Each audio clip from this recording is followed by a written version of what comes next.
La parole est à Madame la présidente Lienemann pour explication de vote. Évidemment, je voterai les deux amendements de suppression de l'article parce que je suis convaincue que le bail mobilité n'est pas la bonne solution au problème du logement des jeunes en stage, etc. Je voudrais d'abord, mais on aura peut-être l'occasion de le voir dans un amendement, clarifier quel est le statut de ce bail. Est-ce qu'il est considéré, le locataire est-il en résidence principale ou est-il et n'est-il pas en résidence principale?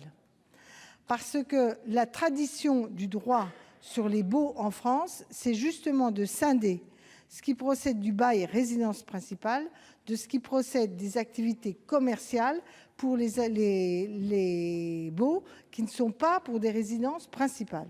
Or, j'ai l'impression, à la lecture du texte, mais on verra au moment des amendements, qu'on est dans un système hybride où à la fois on dit que le bail est une résidence principale, mais dans notre droit, la résidence principale est stable et elle n'est pas tout à fait dans le cadre dit commercial, c'est-à-dire quand on n'est pas dans un système de résidence principale.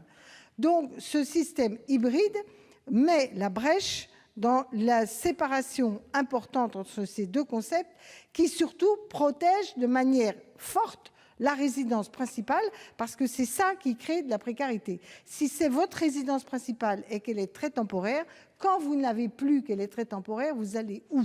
Là, vous êtes dans un mécanisme de truc. Quand vous êtes dans une location qui n'est pas votre résidence principale, ça veut dire que vous avez une autre résidence principale et que pendant la période de votre stage, de votre etc., vous êtes dans un cadre différent. Donc pour moi, cette brèche qui s'ouvre, c'est effectivement une brèche qui va, si tel est le cas, être une précarisation de ce qui est aujourd'hui la garantie absolue sur la résidence principale. Voilà. Premier point.